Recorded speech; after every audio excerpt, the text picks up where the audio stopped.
මගේ ඇස් මානෙන් රැඳෙනු සදාන් නවෙනි කොටසත් එක්ක තමා ඔයාලා මේ එකතු වෙලා ඉන්නේ. ඉතින් ඔයා කලින් කොටස් බලපු නැති කෙනෙක් නම් ඩිස්ක්‍රිප්ෂන් එකේ තියෙන අපේ ලින්ක් එකෙන් ගිහින් මේ කොටසත් බලලම මේ කතාවත් එක්ක එකතු වෙන්න. සබ්ස්ක්‍රයිබ් කරන්න අමතක කරන්න එපා. එහෙනම් අපි යන් කතාවට. රෝහිත කලබල විය. ඔහු තොවීගේ ඇඟට කඩා පැන්නේ ඔහුගේ සියලුම සැලසුම් අසාර්ථක වූ නිසාය. කොහොමද එහෙම බඳින්නේ? කවුද? තමුන්ගේ හිතුමත් කරන්න පුළුවන්ද? රෝහිත කෑ ගැසුවේය.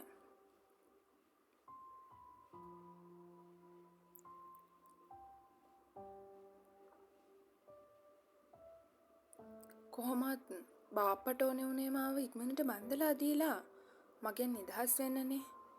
ඉතින් මට දැන් 18යිනේ. මම කැමති කෙනාව බැන්දම මොකද? දැන් බාප්පා නිදහස්නේ. තොවී කීවාය. ඇගේ කතා විලාශය මෙතරම් දරුණුවට මීට පෙර උත්තරා හා විංශු දැක නොතිබුණි. එම නිසාම ඔවුන් පුදුමයෙන් මෙන් බලා සිටියෝය.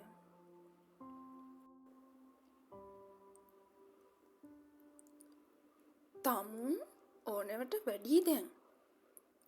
ඔහු තුවීගේ ගෙල සිර කර පසකට තල්ලු කළේය. ඇය විසිවී ගොස් ඇත වැටුණි. වැටුණු වේගයට ඇගේ නළලට ගොස් වැදුනේ අසලකය. එයින් ඇයට තුවාලවිනි.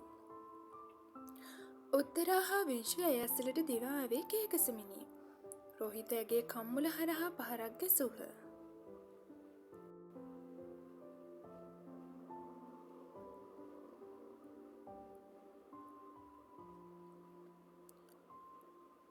අයියේ, ඇයි මේ කෙල්ලට ගහන්නේ? උත්තරා තොවී වැළඳ ගනිමින් කීවාය. තොවී ඉකිගසමින් උත්තරාට තුරුළු විය. තොපි ඔක්කොමල තමා මේක කරේ. ඔහු යළිත් වරක් අත එසවීය. උත්තරා හා තොවී දෑස් වසාගත්තේ බිය නිසාමය. නමුත් ඔහුව වැළැක්වීය. ඒ විංශුගේ ප්‍රහාරයකි. මේ අංකල්, ඔයාට කිසිම අයිතියක් නෑ දැන් තුවීට මෙහෙම ගහන්න. මොකද එයා දැන් පොඩි ළමයෙක් නෙමෙයි. එයා කසාද බැඳපු කෙනෙක්. ඔයාට දැන් කිසිම අයිතියක් නෑ. දැන්ම එළියට නොගියොත් පොලිසිය යන්න ලෑස්ති වෙන්න.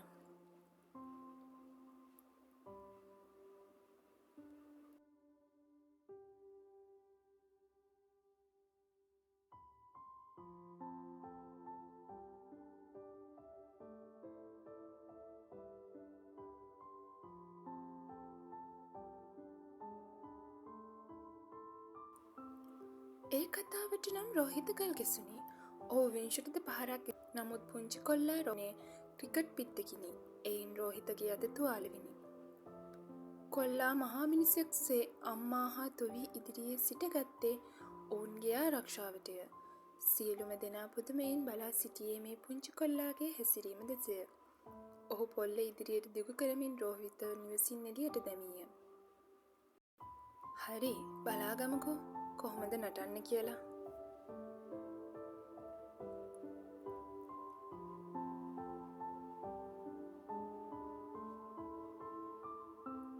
ඔහු තව තවත් බනිමින් පිටව ගියේය. උත්තරා හා තුවී විංශුව වැළඳගෙන හඬන්නට විය. ඔයා කිසිම දෙයකට බය වෙන්න එපා. මම ඉන්නකම්. ඔහු තොවීගේ හිස ගාමින් කීවාය. ඒ මොහොතේම රයන් පැමිණියේ සියලු දෙනාගේම බිය තුරන් කරමිනි.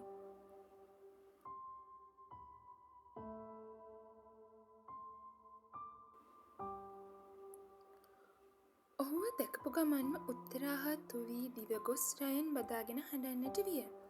ඔවුන්ට දැනුණු බිය තුරන් වී ගියේ රයන්ගේ පැමිණීමත් සමගය. තුවී කාමරයට වී සිටියේ ඇය බියට පත් වූවාට වඩා ඇගේ මව හා පියා මතක් වූ නිසාය. උත්තරා කීප විටක්ම කතා කළද කෙල්ල කාමරයෙන් පැමිණියේ නැත.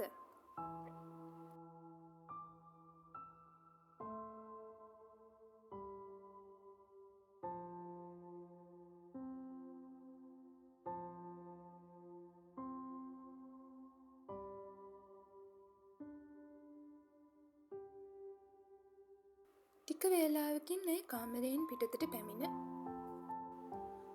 උත්තරා බදාගෙන හඬන්නට විය.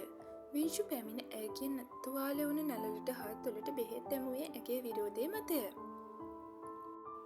කොල්ලා තොවිව බලාගන්නේ ඇයට වඩා ඔහු බොහෝ ආදරණීය ලෙස ඇය ඉදිරියේ පෙනී සිටී. සහෝදර බැඳීමකට එහා ගිය බැඳීමක් එහි ඇති බවක් පිටතින් සිට බලන්නෙකුට දැකිය හැකිය.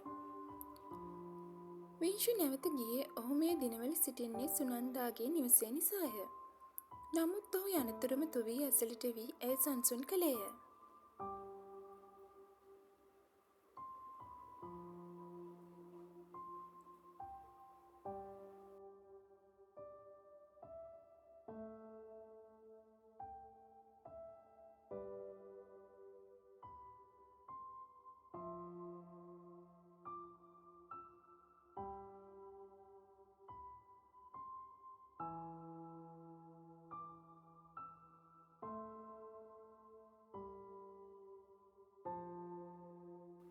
රතීෂ් නැවත පැමිණෙන විට සවස 6 පසු වී තිබුණි. ඔහු පැමිණි විගස තුවී සොයා ගියේය. ඔහුද සියල්ල දන්නා අයෙකු ලෙස හැසිරීම තුවී පුදුම කළාය. ඔයා කොහොමද දන්නේ වෙච්ච දේවල්? විංශු කීවා.